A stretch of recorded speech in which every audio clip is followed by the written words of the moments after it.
C'est donc parti pour notre premier module de cette formation transmettre Histoire de l'Église 1, qui s'intéresse, je le rappelle, à la période qui s'étend de l'Antiquité, ou plutôt de l'Église primitive, jusqu'au Moyen-Âge tardif. Alors je vous le rappelle, il s'agit d'un survol, et il est hors de question d'aller dans le détail sur un cours qui va durer tout au plus 8 heures. Et donc ce premier module va servir en quelque sorte de fondement et de base pour tous les autres modules, et il va réfléchir en quelque sorte à l'arrière-plan principal, ou plutôt les deux arrière-plans principaux de l'Église au moment où elle entre en scène au 1er siècle après Jésus-Christ, et puis dans son développement immédiat au 2e siècle après Jésus-Christ. On va s'intéresser aux arrière-plans gréco-romains d'une part et juifs d'autre part de l'Église primitive, du christianisme en général. Mais avant toute chose, j'aimerais, à titre d'introduction, vous rappeler en quelque sorte ce qui constitue les grandes séquences de l'histoire de l'Église. Ça va être très schématique ce que je vais vous dire dans un premier temps. C'est le but en fait, c'est que vous puissiez avoir un ordre d'idée de la manière dont on séquence l'histoire dans les grandes lignes pour mieux l'analyser. Alors, on parle souvent de période patristique, vous allez m'entendre régulièrement répéter cette expression-là. Je vais aussi parler de Moyen-Âge, je pense que c'est plus facile pour vous à saisir ce qu'est le Moyen-Âge, c'est les châteaux forts, les catapultes, n'est-ce pas?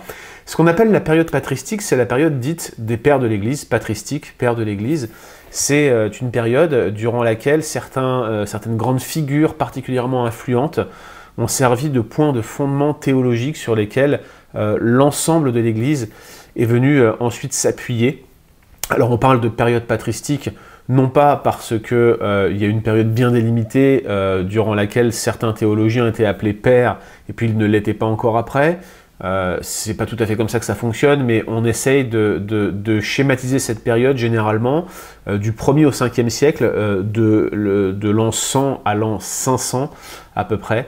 Parce que c'est à peu près durant cette période-là qu'il y a eu beaucoup de théologiens qui sont considérés comme des fondements pour le reste de la pensée théologique durant l'histoire de l'Église. Donc la période apostolique, c'est grosso modo de l'an 0, je dis l'an 100, mais c'est l'an 0 jusqu'à l'an 500. Ce sont les 5 premiers siècles de l'histoire de l'Église. La période patristique, donc, c'est cette période-là.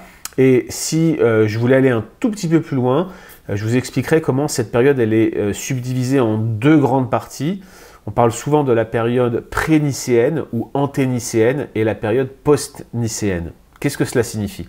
Eh bien en fait, cela fait référence au concile de Nicée en 325 après Jésus-Christ, où la doctrine de la Trinité a été reconnue et non pas établie, comme on peut le lire parfois sur les réseaux sociaux. Le concile de Nicée était finalement un concile qui était censé mettre l'Église d'accord face aux attaques de ce qu'on appelle les hérétiques, ceux qui s'opposaient à la révélation biblique et au fondement qu'on retrouvait dans les Écritures au sujet de la divinité du Fils de Dieu. Et la position dite trinitaire, dont on reparlera dans un autre cours, a été officiellement reconnue. Elle était déjà la position probablement la plus prévalente au moment où elle a été reconnue, mais elle a été officiellement reconnue en 325 après Jésus-Christ au concile de Nicée. Et généralement, ce concile de Nicée en 325 sert de point de repère pour les historiens, pour dire, voilà, il y avait ce qu'il y avait avant Nicée, il y a des pères pré-nicéens, anténicéens, et puis il y a des pères post-nicéens, et vous allez voir que c'est un point de repère dont on va se servir à plusieurs reprises dans les modules qui vont venir. Donc, on a cette période patristique de l'an 0 à l'an 500, et puis cette période patristique est subdivisée en deux parties, la période anténicéenne, avant 325, et la période post-nicéenne, après 325. Ça, c'est pour la période patristique. Et puis, l'autre grande période qu'on va survoler durant ce cours d'histoire de l'Église 1, eh bien, c'est le Moyen-Âge qui, lui, s'étend, encore une fois, très schématiquement, de 600 à 1500 après Jésus-Christ, grosso modo de la période qui va suivre la chute de l'Empire romain jusqu'à la Réforme. Et je vous rappelle que le cours sur la Réforme et sur le christianisme moderne sera apporté par mon ami et collègue Pascal Denot en février, c'est-à-dire dans quelques semaines maintenant. Je vous rappelle encore une fois que vous pouvez vous inscrire directement dans les liens de ce cours, c'est mentionné ci-dessous dans les liens qui vous ont été donnés. Donc de l'année 100 à 500 ou de 0 à 500, la période patristique, de 600 à 1500, le Moyen-Âge, voilà en quelque sorte pour notre introduction, pour ces grandes séquences de l'histoire de l'Église, et on y reviendra à plusieurs reprises, ça va nous servir de point de repère pour l'ensemble de ce cours. Alors je vous le disais, ce premier module, cette première phase, va surtout réfléchir à, je dirais, le fondement, le socle sur lequel le christianisme s'est bâti. Quels sont les arrière-plans principaux qui vont être la base, en quelque sorte, qui vont être l'inspiration, la source du christianisme tel que nous le connaissons aujourd'hui, mais du christianisme tel qu'il a été vécu dans les premiers temps de l'Église. Je vous rappelle que tout commence à Jérusalem, avec la mort de Jésus-Christ à la croix et un groupe de disciples apeurés qui se réunissent dans une chambre barricadée au moment où le Seigneur vient les rencontrer. Et alors qu'ils le voient ressusciter, qu'ils reprennent courage, que le Saint-Esprit fait son œuvre pour les encourager ensemble, ils continuent à se réunir dans cette chambre haute. Ils sont une centaine de disciples à peu près. On les retrouve au début du livre des Actes. Et on voit dans le livre des Actes comment en fait le christianisme va littéralement exploser et va se propager comme une traînée de poudre dans l'ensemble du bassin méditerranéen en quelques décennies. Ça, c'est l'histoire de l'Église primitive, mais tout commence à Jérusalem. Tout commence à Jérusalem dans un contexte juif avant de se répandre un peu partout autour du bassin méditerranéen, dans un contexte où, à l'époque, toute cette région, toute cette zone géographique était sous le contrôle d'un seul empire, l'Empire romain, qui avait autorité sur toutes ces régions dans lesquelles le christianisme s'est initialement répandu, et vous allez voir que ça a son importance. Du coup, l'Église et le christianisme en général va être d'emblée confronté à deux milieux qui, s'ils sont en contact, sont quand même un petit peu différents les uns des autres. Le milieu juif, l'arrière-plan juif, et puis l'arrière-plan gréco-romain. Et dans l'Église primitive, vous retrouviez ces deux types de personnes. Vous aviez ce qu'on appelle dans la Bible les juifs et les païens, ou selon vos versions, les juifs et les gentils. Non pas que les juifs n'étaient pas gentils, mais on utilise cette expression dans les versions françaises anciennes, les gentils pour désigner les païens. Ceux qu'on appelle les païens, c'est-à-dire c'est tous les non-juifs, c'est-à-dire globalement les Grecs, les Romains, et tous ceux qui vivaient dans cette zone de l'Empire avec, on va le voir dans quelques instants, différentes spiritualités, différents arrière-plans, dans un empire qui était composé de villes très cosmopolites, mais quand même ça a un impact et ça a joué sur la manière dont le christianisme a été initialement pensé et sur la manière dont il a été répandu. Donc on va voir ces deux types d'arrière-plans, l'arrière-plan juif d'une part, et puis dans un deuxième temps, l'arrière-plan gréco-romain. Commençons par le judaïsme dans son ensemble. Le judaïsme, vous le savez, c'est la religion initiale du dieu Yahweh qui se révèle à Moïse et qui nous est décrite dans les livres de l'Ancien Testament. Comprenez bien que les premiers chrétiens n'avaient pas dans leurs mains une copie du Nouveau Testament. Leur Bible, c'était l'Ancien Testament, c'était cela qu'ils lisaient comme les Juifs, et c'était dans ces écritures juives qu'ils trouvaient la source de leur encouragement, la source, en quelque sorte, de la révélation divine qui s'adressait à eux, toutes les informations dont ils avaient besoin sur Jésus-Christ, sur leur Sauveur, sur leur Rédempteur, eh bien, ils les trouvaient directement dans l'Ancien Testament. Voilà la base et le socle sur lequel l'Église se construit, cette Bible hébraïque, cette Bible juive en quelque sorte. Bref, les mêmes écritures allaient nourrir en quelque sorte les Juifs d'un côté et les chrétiens de l'autre. Alors le judaïsme, au 1er siècle après Jésus-Christ, au moment où l'Église prend son essor et son envol, il est généralement perçu comme étant divisé en deux grandes tendances. Là encore, c'est très schématique, mais ça représente bien ce que le judaïsme était à l'époque. Et d'ailleurs, vous pourriez également faire cette subdivision aujourd'hui, même si les tenants et les aboutissants ne seraient pas les mêmes, on n'a pas le même judaïsme aujourd'hui qu'il l'était au 1er siècle après Jésus-Christ, mais globalement la division reste la même. Vous aviez un judaïsme dit palestinien, parce qu'ils étaient dans la zone connue comme étant la Palestine, c'est comme ça qu'elle était déjà appelée à l'époque. Hérodote appelait la région d'Israël la Palestine 5 siècles avant Jésus-Christ, donc je sais bien que c'est controversé de l'appeler Palestine aujourd'hui, notamment parce que pour certains chrétiens, c'est une offense qui est faite au territoire d'Israël que de fonctionner ainsi, mais en réalité, c'est bien comme cela que cette zone était appelée dès longtemps, dès avant l'Empire romain. Donc ce judaïsme palestinien, c'est le judaïsme qui était pratiqué dans les confins, dans les limites, dans la zone du territoire d'Israël, tel que vous le voyez à peu près aujourd'hui sur la carte. C'est ça ce qu'on appelle le judaïsme palestinien. Et puis vous aviez un judaïsme dit de la dispersion, une importante diaspora un peu partout dans le monde connu d'alors, non seulement à l'est, dans des régions anciennement babyloniennes et assyriennes, parce qu'il y avait eu des déportations, on en a le récit dans l'Ancien Testament, donc vous aviez des juifs dans toute cette région-là, mais vous aviez aussi des juifs un peu partout dans le bassin méditerranéen.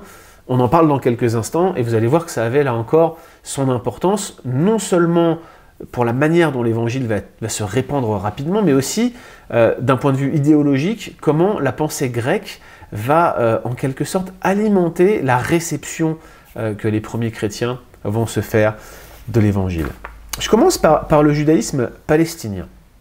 Le judaïsme palestinien, c'était généralement des juifs plutôt conservateurs, voire légalistes, on s'entend, qui étaient très attachés aux Écritures, à la Bible hébraïque, et puis qui avaient un sens très prononcé de leurs origines hébraïques, probablement à cause de leur situation géographique. Ils étaient dans les frontières historiques du judaïsme, et donc par conséquent, ils en tiraient certainement un certain devoir vis-à-vis de leurs origines. Donc ils avaient le temple à l'époque. Je vous rappelle que le temple ne va être détruit qu'en 70 après Jésus-Christ par les Romains.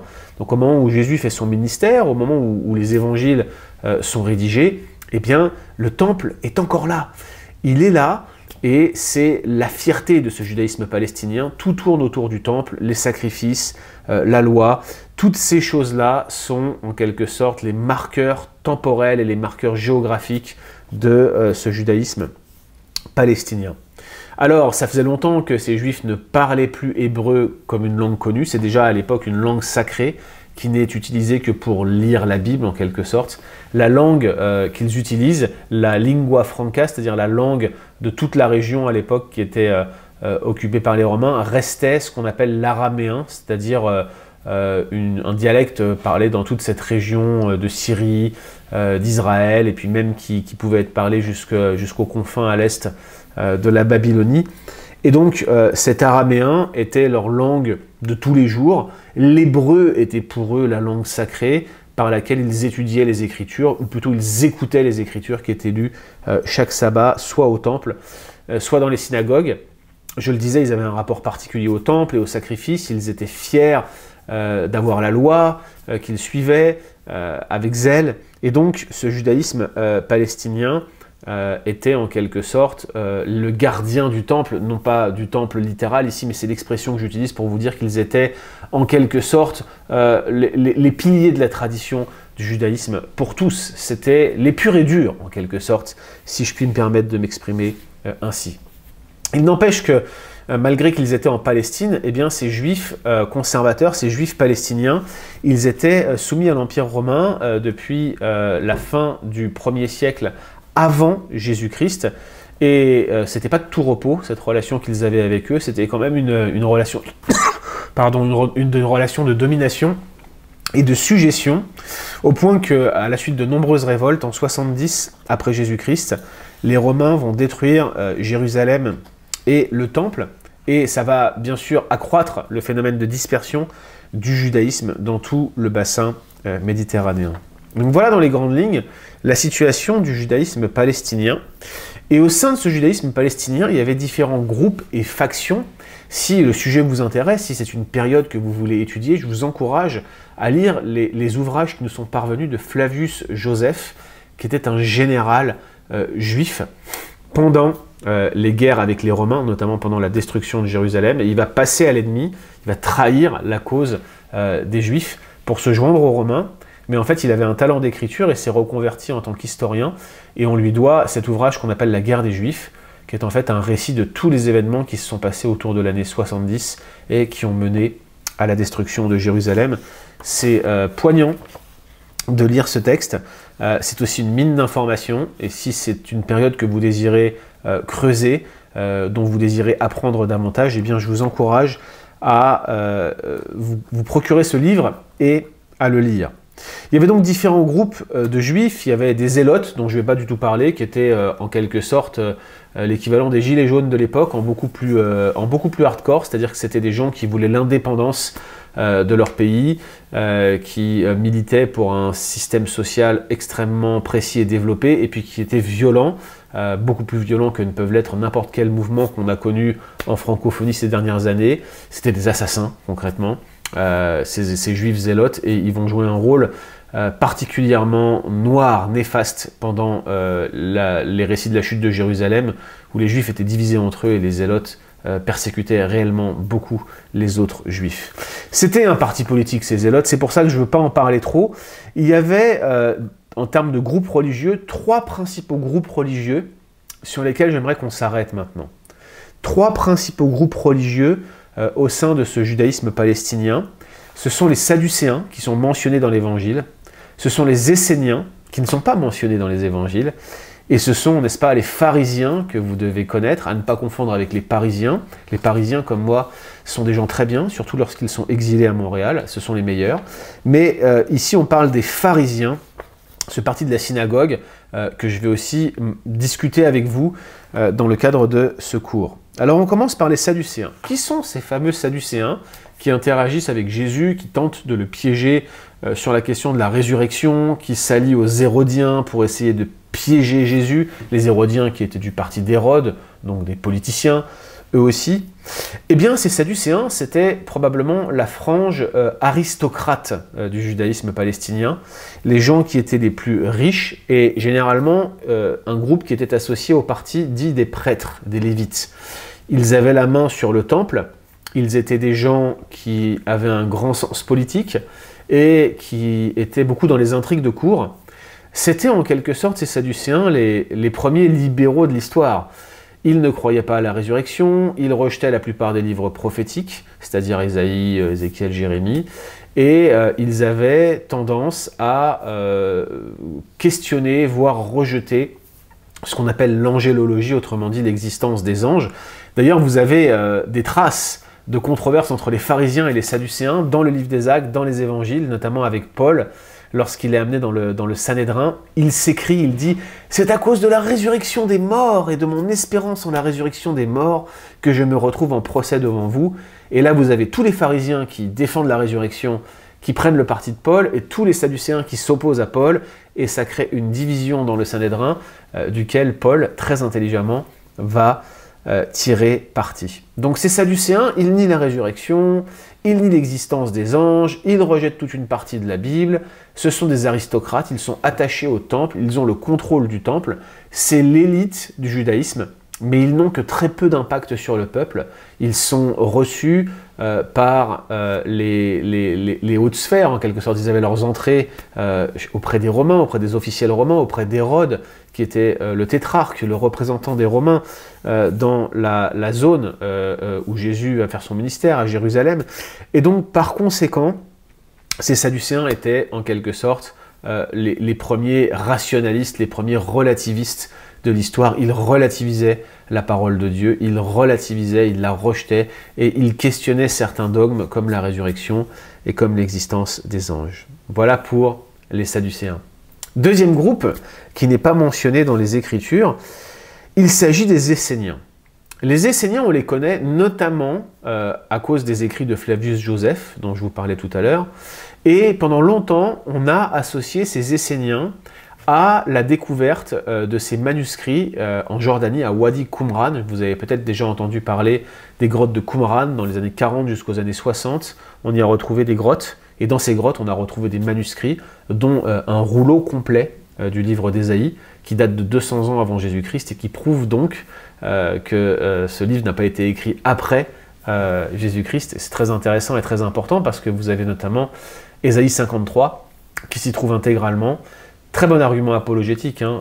Allez voir vos amis non-croyants, faites-leur lire Ésaïe 53, ils le lisent, et vous leur demandez alors de qui parle ce texte. Vous savez, qui a cru à ce qui nous était annoncé?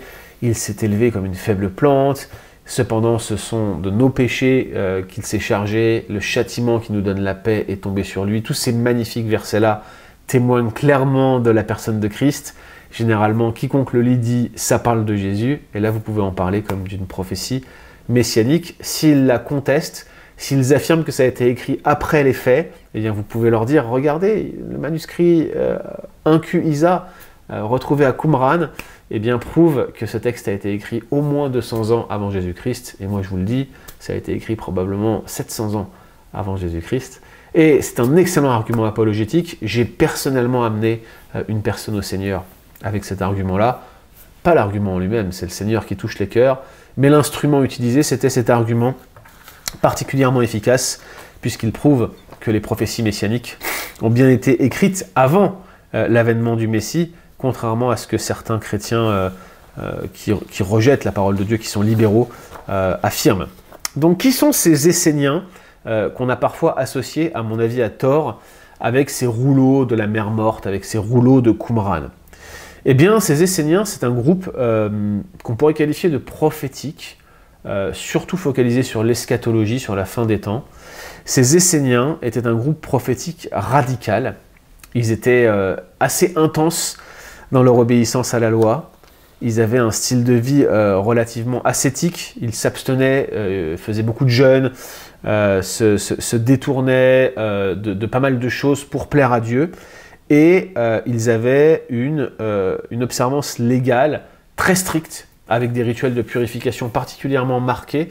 On a retrouvé notamment à Qumran des baptistères, non pas pour baptiser les gens, mais plutôt pour s'immerger complètement dans une volonté de se purifier par des rituels de ce type.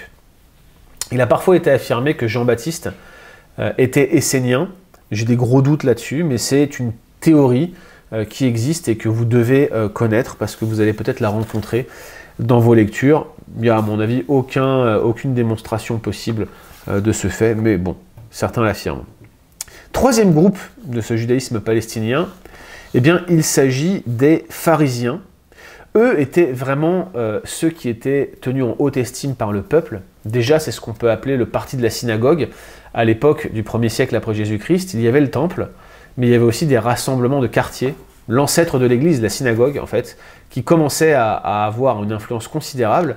Et les pharisiens, notamment les scribes au sein des pharisiens, étaient, sur le modèle d'Esdras, le scribe, les chefs de la synagogue, ceux qui expliquaient la loi pour le peuple. Ils interprétaient la loi pour les juifs, ils étaient connus pour cela comme des interprètes de la loi, comme des docteurs de la loi, comme des personnes qui connaissaient très bien la Bible. Notez au passage qu'ils la connaissaient si bien que Jésus les met quand même en échec, preuve qu'on ne peut jamais aller aussi profond qu'on le voudrait dans ce grand océan de grâce qu'est le texte biblique.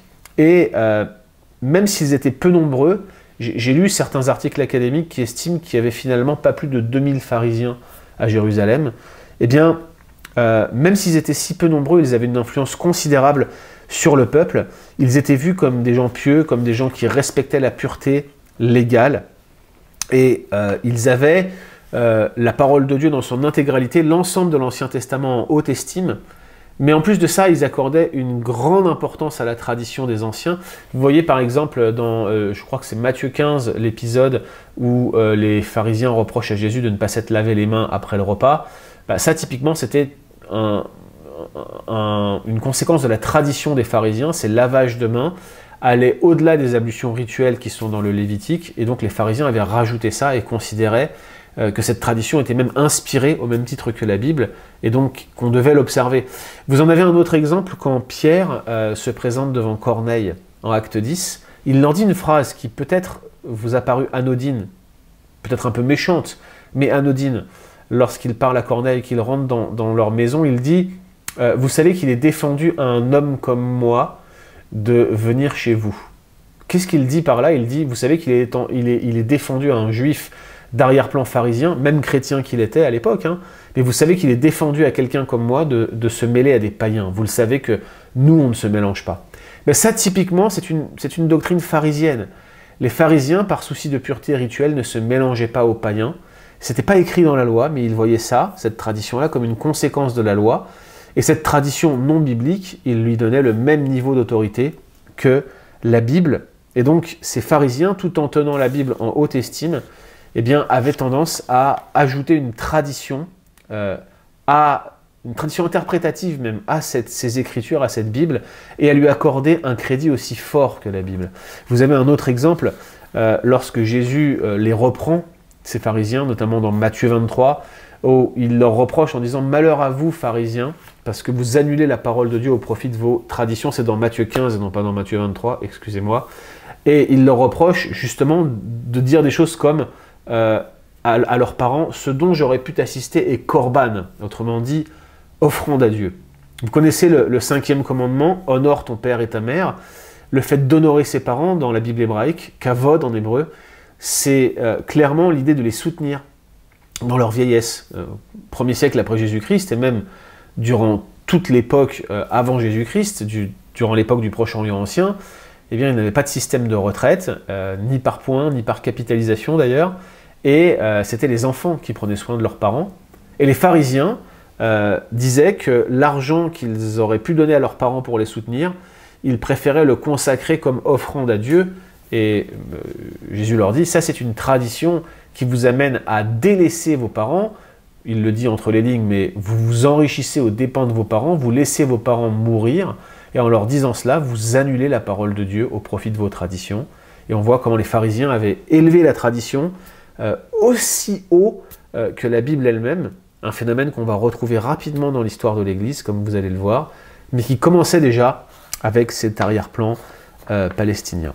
Donc, notre premier groupe dans le judaïsme, c'est le judaïsme palestinien, et on a mentionné ces Sadducéens, ces Esséniens et ces pharisiens.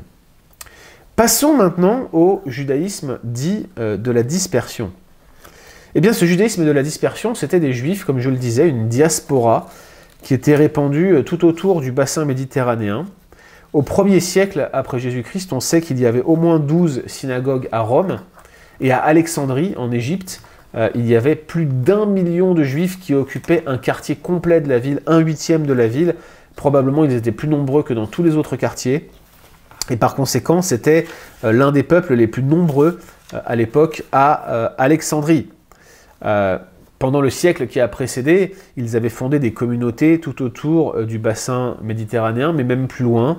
Ils étaient au Moyen-Orient, en Asie centrale, au sud de l'Europe, en Afrique du Nord. Et vous savez aujourd'hui que la diaspora juive, elle est encore partout. C'est un peu comme dans l'ADN de la communauté juive d'être une diaspora très grande, souvent plus grande que ce qu'on peut trouver en Israël. Vous avez 8 millions de juifs en Israël. Vous en avez, j'ai pas les chiffres sous les yeux, je les ai pas cherchés pour ce cours, mais beaucoup plus en dehors d'Israël. Quelques peuples, hein, encore aujourd'hui, ils sont comme cela. Il y a une diaspora libanaise extrêmement forte, une diaspora arménienne extrêmement forte. C'est souvent corrélé et connecté à des phénomènes de guerre civile ou à des phénomènes d'histoire particuliers. Et à l'époque, c'était ça. Non seulement il y a eu ces 2 déportations, en 722 par le royaume d'Assyrie, par l'Empire assyrien, puis en 587 avant Jésus-Christ par l'Empire babylonien. Après 587, Israël n'aura plus d'existence indépendante, et ils seront déjà dispersés un peu partout, mais le phénomène va s'accentuer au 1er siècle, oui c'est ça, au 1er siècle avant Jésus-Christ. On va avoir beaucoup de juifs qui vont se répandre un peu partout dans le monde connu, et notamment autour du bassin méditerranéen. Alors les juifs dans l'Empire romain, au 1er siècle après Jésus-Christ, ils étaient plutôt vus positivement.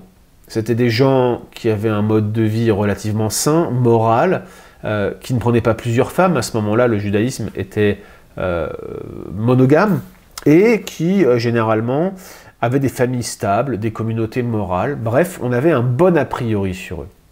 Mais ils vivaient un peu en vase clos. Ils ne se mélangeaient pas avec les Romains, et ils avaient un style de statut qu'on pourrait appeler un statut d'étranger résident. On les tolérait, mais ça restait des étrangers. Ils résidaient au milieu de nous, certains avaient même un statut de citoyen romain, comme Paul, et pour autant, eh bien, ils étaient considérés comme des étrangers. Ce fait va devenir vraiment important pour le christianisme, parce que durant le 1er siècle jusqu'au, je dirais, début du 2e siècle, les chrétiens vont être perçus comme des juifs, en fait. Les Romains ne vont pas franchement faire le distinguo entre ces communautés chrétiennes récentes et les synagogues juives. Pour eux, c'est juste une secte dans une secte, et par conséquent, c'est juste une faction de juifs, c'est pas quelque chose à part du judaïsme. Et donc, les débuts du christianisme vont passer relativement inaperçus et vont permettre que les chrétiens puissent être perçus relativement positivement à cause de leur association avec les juifs. Je vous ai mentionné tout à l'heure l'existence de synagogues. C'était dans ces lieux que le judaïsme de la dispersion, qui n'avait pas de temple, se passait, l'adoration fonctionnait dans des synagogues le jour du sabbat. Et puis le leader de la synagogue, c'était un scribe, quelqu'un qui, comme Esdras, je le disais tout à l'heure, donnait le sens, interprétait les Écritures. Alors je vous disais tout à l'heure que le langage principal du judaïsme palestinien, c'est l'araméen. Ils connaissaient le grec, mais ils ne le parlaient pas. Par contre, le langage principal des Juifs de la dispersion, c'était le grec. La lingua franca du Moyen-Orient, c'était l'araméen, mais la lingua franca du bassin méditerranéen, c'était le grec, c'était la langue qu'on parlait partout à l'époque. Et d'ailleurs, c'en était un point que les Juifs de la dispersion ne maîtrisaient plus l'hébreu, étaient incapables de le lire, baragouinaient un peu d'araméen, mais ils savaient rien faire en dehors du grec. Et on a donc commencé à traduire la Bible hébraïque en grec. C'est la version dite des Septante, une version qui va être une version de l'Ancien Testament traduite en grec et qui va être très utile pour le judaïsme de la dispersion à l'époque. Beaucoup de ces juifs allaient embrasser les tendances philosophiques de la société grecque. Ils vont lire Platon, ils vont lire Aristote. Il y a un exemple typique qu'on cite régulièrement dès qu'on veut montrer l'influence de la philosophie grecque sur le judaïsme de la dispersion. C'est l'homme qu'on appelle Philon d'Alexandrie. Philon, c'était un théologien et un philosophe juif qui vivait donc à Alexandrie, qui acceptait l'Ancien Testament pleinement. Pour lui, c'était les Écritures, c'était la parole de Dieu. Mais il a essayé un peu implicitement de faire une synthèse entre l'Ancien Testament et la pensée philosophique grecque. Il va essayer d'harmoniser ces deux visions du monde, et ça va conduire, de manière extrêmement intéressante, à un genre d'interprétation allégorique de la Bible. Il va tout allégoriser. Tout n'est qu'une allégorie. On la lit presque jamais littéralement. Et ce qui est vraiment intéressant, c'est que cette confrontation de deux visions du monde, la vision du monde grec et celle de la Bible, va conduire à cette forme d'allégorie qui va être assez influente dans l'histoire de l'Église. Si vous lisez d'un côté Philon d'Alexandrie et que vous lisez par exemple Origène d'Alexandrie, qui est un chrétien, père de l'Église, 2e, 3e siècle, eh bien si vous lisez Origène, vous allez voir une méthode d'allégorie qui est très similaire à celle de Philon d'Alexandrie. Et c'est presque une influence directe qu'il y a entre les deux, puisque l'on sait que Origène avait lu avidement Philon d'Alexandrie. Donc cela vous montre comment ce judaïsme de la dispersion, lui aussi, a pu avoir un impact sur les premiers théologiens chrétiens, et à travers ce judaïsme de la dispersion, la philosophie grecque a un petit peu envahi la pensée de certains théologiens chrétiens des 1er et 2e siècles. Alors, on a vu le judaïsme de la dispersion, on a vu le judaïsme palestinien, mais quels ont été les effets du judaïsme sur le christianisme primitif? Eh bien, le christianisme primitif, il partageait avec le judaïsme un espèce de sens commun, un bon sens commun. Par exemple, en matière de ce qu'on appelle l'épistémologie. Épistémologie, ça veut dire quoi? C'est la science de la connaissance. Comment est-ce qu'on connaît quelque chose? Eh bien, quand on pose la question « Comment connaissons-nous la vérité ?» ce que les Juifs répondaient, c'est « On connaît la vérité en lisant la Bible. On connaît la vérité sur Dieu en lisant ce que l'Ancien Testament, ce que la Bible nous dit de Dieu. » Eh bien, les chrétiens disaient la même chose. Comment est-ce qu'on connaît la vérité? Comment est-ce qu'on fait de l'épistémologie?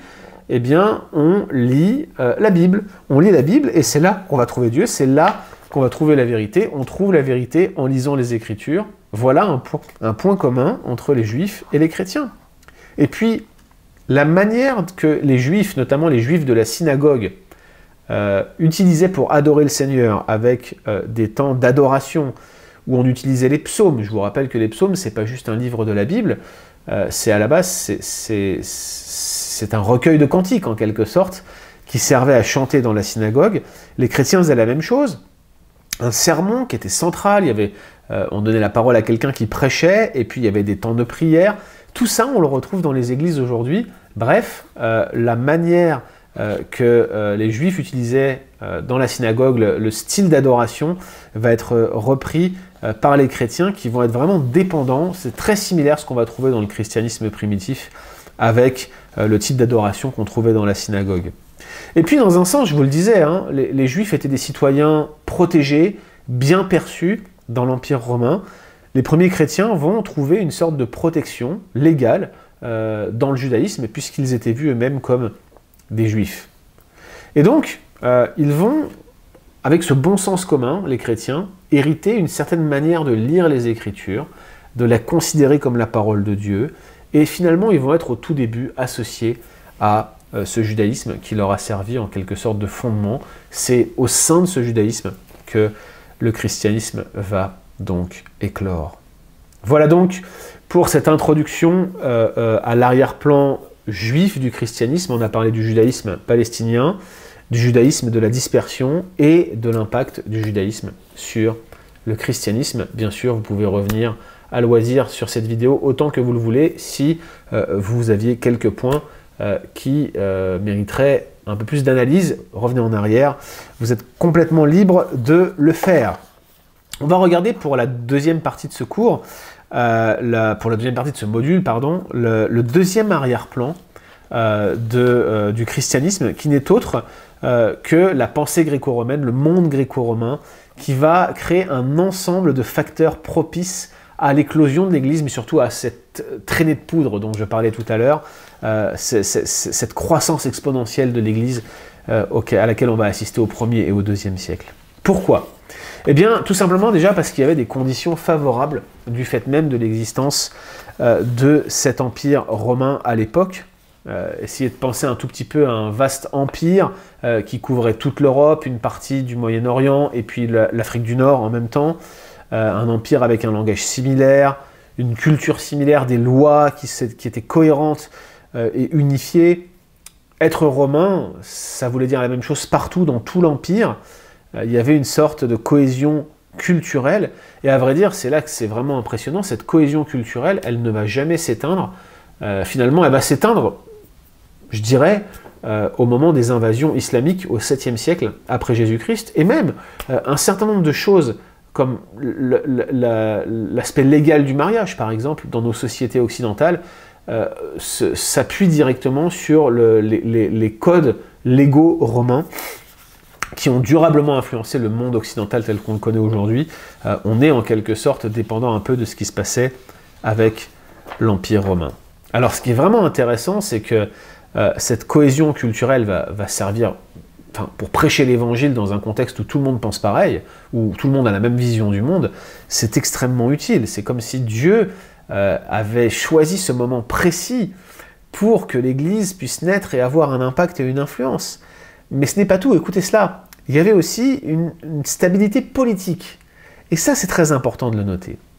De 27 avant Jésus-Christ jusqu'à 180 après Jésus-Christ, on va avoir quelque chose qu'on appelle la Pax Romana, la paix romaine, pour près de 200 ans, qui va être une paix sans trop de guerre, qui va être à l'origine de temps particulièrement paisibles, avec des voyages faciles, avec une sécurité personnelle lors des voyages assez bonne. On a des témoignages de cette paix romaine, notamment une lettre d'un nommé Aelius de Smyrne, et cette stabilité finalement de l'Empire va complètement aider à diffuser ces idées de la nouvelle religion, du christianisme. En fait, la stabilité politique et le fait qu'on pouvait voyager si facilement, ça va donner réellement une capacité de répandre ces nouvelles idées. Et c'est ça qui est vraiment exceptionnel. Et puis cette stabilité politique, elle va s'associer à une prospérité économique. Il y avait des routes dont on a encore trace aujourd'hui. Je ne sais pas s'il y a des gens de la région de Bordeaux là, qui nous écoutent, mais je me souviens, quand j'y suis passé récemment pour aller prêcher, dans une église baptiste au centre de Bordeaux. J'étais tombé dans un espèce de colisée impressionnant, encore très bien conservé. Eh bien, on a des routes qui sont un peu partout tout autour de l'Empire à ce moment-là, notamment par exemple la voie appienne qui traversait une partie de l'Asie et de la Grèce et que Paul va suivre. Toute l'évangélisation que vous suivez durant le deuxième voyage missionnaire, là, une fois qu'il a fait le concile de Jérusalem et qu'il repart, eh bien, il y a une grande partie de cette évangélisation-là qui va se situer le long de la voie appienne. En fait, Paul suivait ces routes, ces grandes routes, qui étaient sécurisées, solides, utiles pour marcher et pour voyager. Il les suivait et ces routes avaient été en fait construites pour pouvoir déplacer des troupes un peu partout, tout autour de l'Empire. Et je vous le disais, on retrouve trace de ces routes encore aujourd'hui. Puis il y avait aussi des aqueducs. Bref, stabilité politique, prospérité économique, les deux vont ensemble. Et jamais dans l'histoire on va retrouver ce phénomène de paix romaine associé à ce réseau de communication qu'on n'a jamais vu. On va avoir un réseau de communication comme celui-là uniquement dans l'histoire à ce moment-là précis, et on va retrouver cette capacité à voyager de la même manière seulement 1000 ans plus tard, vers la fin du Moyen-Âge. C'est pour vous dire comment l'impact de la prospérité de l'Empire romain a été utile pour répandre le christianisme tout autour du bassin méditerranéen. Et puis bien sûr, je vous le disais, ils avaient une langue commune, une culture commune, une pensée helléniste commune qui était basée sur les fondations de la philosophie grecque. Bref, cela vous donne un aperçu de comment il était aisé d'envoyer des missionnaires et de répandre de nouvelles idées. Alors rapidement, on va regarder un peu un panorama de la spiritualité et des religions de l'époque. Vous aviez en fait trois grands types de spiritualité qui vont se confronter rapidement au christianisme et qui sont retracés un peu dans le livre des Actes, vous en avez quelques exemples. Vous aviez le paganisme romain, la religion traditionnelle grecque et romaine, donc c'est les dieux et les déesses, Athéna, Aphrodite, Artémis, etc. etc. Ce paganisme romain était une sorte de religion sociale, un peu pour ceux qui nous écoutent depuis le Québec, comme l'était le catholicisme avant la Révolution tranquille. Il y avait des temples dans plein de villes, et puis l'empereur était vu comme une incarnation d'un dieu. Bref, c'était le lien social, c'était le paganisme social, la religion traditionnelle de l'Empire romain. Mais il y avait un certain nombre de religions qu'on peut qualifier de religions à mystère, qui étaient importées souvent de l'Est, de la Babylonie, des confins de la Syrie. Et il y avait beaucoup de syncrétisme où on associait à la religion traditionnelle romaine les religions et les idées religieuses de ces religions à mystère, très populaires au 1er et au 2e siècle, souvent associées à des cérémonies secrètes où il fallait s'élever en grade pour pouvoir avoir communion avec les déesses et les dieux. Les Romains, généralement, n'aimaient pas trop ces religions à mystère sur lesquelles ils n'avaient pas de contrôle, et ils avaient tendance à les persécuter. Et puis vous avez ce qu'on pourrait appeler de la philosophie religieuse, ou de la philosophie tout court, qui était essentiellement prisée par les gens un peu plus éduqués. Les philosophes, en quelque sorte, étaient des sortes de leaders religieux. Ils cherchaient par la raison à mener une bonne vie. Ils ne niaient pas l'existence de Dieu, ils n'étaient pas athées, c'était en quelque sorte des déistes rationnels. Ils croyaient à un Dieu ultime. Il y avait toutes sortes de philosophies religieuses qui existaient et qui étaient très influentes, et on en retrouve certaines, les stoïciens, les épicuriens, que Paul va confronter à Athènes lorsqu'il va leur parler de la résurrection. Donc, paganisme romain, la religion traditionnelle, des cultes à mystère avec des cérémonies secrètes et le besoin de s'élever vers la divinité, et puis des religions philosophiques. Tel était le panorama de la spiritualité et des religions, et c'est en quelque sorte la situation qu'on a au 1er et au 2e siècle dans l'histoire de l'Église. Quelques mots pour finir de cette transition au moment où on bascule du 2e au 3e siècle, et le moment où le 3e siècle va s'avérer être critique à la fois pour l'Empire romain et pour l'Église. Cette transition du 2e au 3e siècle va en fait être une période de trouble On va avoir 25 empereurs sur quelques années, je crois que c'est sur 11 ou 12 ans, il faudrait que je vérifie ça, mais 25 empereurs vont se succéder très rapidement, et autour de 200 après Jésus-Christ, vous allez avoir une période de changement assez marquée, et ça va être en fait le début de la chute de Rome. Ça va amener des changements politiques, avec un développement massif de l'administration. On avait 40 provinces au 1er siècle dans l'Empire romain, c'était assez facile de s'y retrouver. Au 3e siècle, on passe à 120, avec en plus un empire un peu plus restreint. Donc vous voyez que l'hyper-administratisation, je ne sais même pas si je puis parler comme ça, mais ce phénomène où on va administrer toujours davantage et dédoubler l'administration ne va pas forcément aider et va plutôt amener à traquer davantage les chrétiens. L'armée romaine, hein, qui comptait 350 000 hommes, n'avait pas suffisamment d'argent pour être payée, et il va y avoir des divisions, certains suivaient l'empereur, d'autres ne suivaient pas l'empereur. Tout cela va se produire au tournant du 3e siècle. Et puis il va y avoir de nouveaux ennemis de Rome qui vont s'élever au 3e siècle, l'empire sassanide, et puis ce qu'on pourrait appeler les Zoroastriens, les ancêtres de l'Iran tel que vous le connaissez aujourd'hui. Et sur la frontière de l'Est, il va y avoir constamment des combats, ce qui va en fait affaiblir considérablement l'Empire romain. Et dans un empire romain affaibli, l'Église va continuer à grandir, mais elle va voir ses enjeux qui vont être modifiés. Et c'est ce qu'on verra dans le 2e module, puisqu'on va parler du 3e siècle, et on va s'y arrêter un peu plus lors du module numéro 2. À tout à l'heure.